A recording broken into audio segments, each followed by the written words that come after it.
Hello बच्चों, आज हम पढ़ेंगे वाक्य विचार। तो वाक्य विचार को ज़्यादा गंभीरता से नहीं लेना है कि बहुत कष्ट है, क्योंकि ना आप आराम से अगर समझ समझ के पढ़ोगे तो आसानी से समझ में आ जाएगा। और वाक्य विचार से संबंधित मेनली प्रश्न होते हैं कि रचना के आधार पर वाक्य कितने हैं, अर्थ के आधार पर वाक्य कितने हैं, उसको देख लेंगे तो आसानी से हम प्रश्न बना पाएंगे। उसके साथ साथ जो भी और भी चीज़ें हैं उसे हम देखेंगे।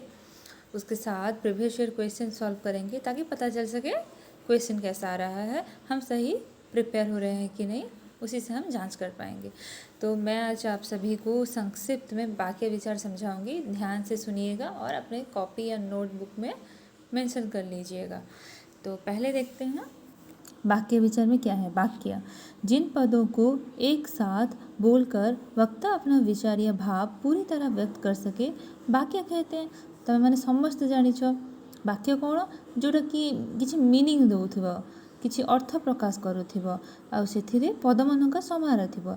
जिन पदों को एक साथ हम बोलेंगे तो जो वक्ता होता है अगर बोलता है उसका विचार आसानी से सामने वाला समझ सकता है। और वाक्य के अंग क्या है, आप सभी को पता है, पदों के मेल से वाक्य बनता है। तो वाक्य में पद, पदबंध और उपवाक्य आदि अंग रहते हैं। जमीक तुम मैंने जानी वाक्य पद अच्छी, पदबंध माने फ्रेज जोटा कहूँ सेटा हूँ पदबंध, ता सहित उपवाक्य अच्छी, माने मुख्य वाक्य सहित आ किसी सहायक पद मान नहीं वाक्य जोड़ी होगी थी। तो उसके बाद पद किसे कहते हैं। वाक्य में प्रयुक्त होने पर शब्द पद कहलाता है। जब एक शब्द को हम वाक्य के अंदर बोलते हैं उसे पद बोलेंगे। जैसे जिन पदों को एक साथ बोलकर एक वाक्य दिया गया है, अगर हम बोलकर बोलेंगे तो एक शब्द है। अगर ये जो पूरा सेंटेंस है, जिन पदों में एक साथ बोलकर वक्ता अपना विचार या भाव पूरी तरह व्यक्त करता है उसे वाक्य कहते हैं। यहाँ पर बोलकर क्या है, वाक्य का अंदर एक पद कहलाएगा। तो उसके बाद देखते हैं पदबंध क्या है। तो पदबंध को सीरियसली नहीं लेना है, कुछ ज़्यादा कुछ नहीं है, थोड़ा बस समझ लो, दिमाग में रखना। क्या है पदबंध, देखो सुनो। अनेक पदों के योग से बना वाक्यांश जो एक ही पद का कार्य करता है पदबंध कहलाता है। अन्य शब्दों में पदबंध वाक्य का एक अंश होता है। वाक्यर गोटे अंश होची पदबंध। और कौन से थे है, जब एक से अधिक पद मिलकर व्याकरणिक इकाई का काम करते हैं उसी बंधी हुई इकाई को पदबंध कहते हैं।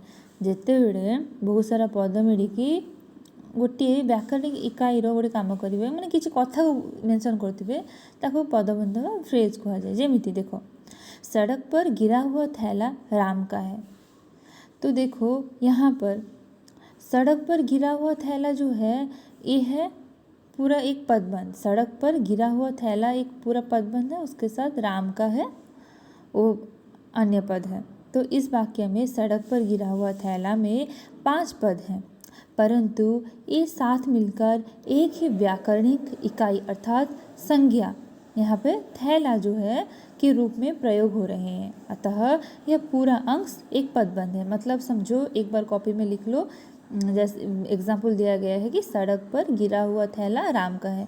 सड़क पर गिरा हुआ थैला जो है उसका नीचे अंडरलाइन करना, ये जो पूरी इकाई है ये है पदबंध। क्या पदबंध कहलाएगा, संज्ञा पदबंध, क्योंकि सड़क पर गिरा हुआ थैला किसके बारे में बता रहा है, थैले के बारे में, तो ये कहलाएगा संज्ञा पदबंध।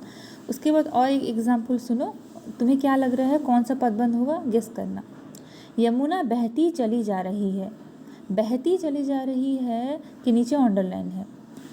तो यमुना का क्या कार्य बताया गया है, बहती है। तो बहती चली जा रही है किस बात में बता रहा है कि बहती है। इस वाक्य में बहती चली जा रही है में 4 पद है, बहती एक, चली एक, जा रही, जा एक, रही है एक। तो परंतु ये साथ मिलकर एक ही व्याकरणिक इकाई अर्थात क्रिया के रूप में प्रयोग हो रहे हैं। उसके बाद और एक वाक्य सुनो, राम परिश्रमी तथा शांत स्वभाव का व्यक्ति है। परिश्रमी तथा शांत स्वभाव के नीचे अंडरलाइन है। तो ये क्या है, इस वाक्य में परिश्रमी तथा शांत स्वभाव में 4 पद हैं, परंतु ये साथ इस वाक्य में परंतु ये साथ मिलकर एक ही व्याकरणिक इकाई अर्थात विशेषण परिश्रमी तथा शांत का कार्य कर रहे हैं। मतलब परिश्रमी तथा शांत स्वभाव जो है उसके नीचे अंडरलाइन है। तो यहाँ पे 4 पद है, एक है परिश्रमी तथा शांत और स्वभाव, 4 पद है। और ये किसके बारे में बता रहे हैं? विशेषण के बारे में। विशेषण कौन सा है? परिश्रमी और शांत। तो ये क्या है? विशेषण पद बन। उसके बाद सुनो और एक एग्जाम्पल, चिड़िया चूं चूं करती हुई उड़ रही है। चूं चूं करती हुई के नीचे अंडरलाइन है। तो कौन सा पद बन है? गेस करो तो। इस वाक्य में चूं चूं करती हुई में 4 पद हैं। क्या है? चूं और एक चूं, करती हुई, 4 पद है। परंतु ये साथ मिलकर एक व्याकरणिक इकाई अर्थात क्रिया विशेषण चूं चूं का, क्रिया विशेषण जो है चूं चूं का कार्य कर रही है। क्योंकि उड़ रही है क्रिया है, तुम्हें पता है क्रिया की जो विशेषता बताता है वो क्रिया विशेषण या एडवर्ब है। तो चूं चूं करती हुई क्या है? क्रिया विशेषण पद बंध। इतना संक्षिप्त में समझा?